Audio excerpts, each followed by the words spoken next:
તો મિત્રો એક નવા બ્લોગમાં આપનું હાર્દિક અને હાર્દિક સ્વાગત છે।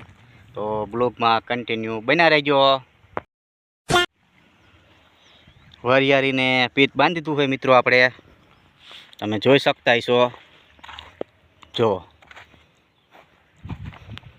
પીત બાંધી દીધું છે અને અમુક ઠેકાણે મોટી વરિયાળી હોય ને અહીંયા થોડીક ભાંગી જઈ છે, તમને બતાવું।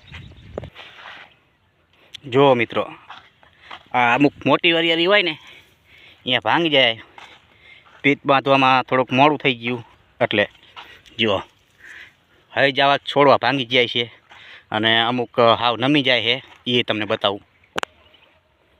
આ સાજો આ નમી ગયો હારો। વરિયાળીને પીત બાંધવું હોય ને તો હાવ નાની હોય ને, બહુ મોટી એને બહુ નાની એની હેત હોય ને બાંધી હોય તો નુકસાન ન થાય। આમાં થોડુંક નુકસાન થયું અમારે, ઓછામાં ઓછું 5 થી 10 મણ વરિયાળીનું નુકસાન થાય છે, કારણ કે એટલી વરિયાળી ભાંગી જઈ છે અને નમી જઈ છે એટલે। અને આપણે પાણી ચાલુ કરી નાખ્યું છે, હવે તો થવાનું તો થઈ ગયું, પેટ બંધી ગયો, પાવાનું ચાલુ છે, ધોરિયા કરતા જ આવી અને પાતા જ આવી। જુઓ મિત્રો પાવાનું ચાલુ છે વરિયાળીમાં। આ એક દીમાં એટલું પાયું, અહીંયાથી એટલું।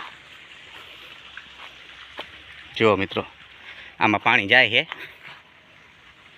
તો હાલો મિત્રો, આજનો હતો આપણો વરિયાળીનો બ્લોગ અહીંયા પૂરો કરી। સપોર્ટ કરજો મિત્રો, સબસ્ક્રાઈબ કરજો નવા હોય તો આપણી ચેનલને। આવજો મિત્રો, નવા બ્લોગમાં ફરી મળશું। It's the motherfucking Eagle Double G. Snoop Dogg.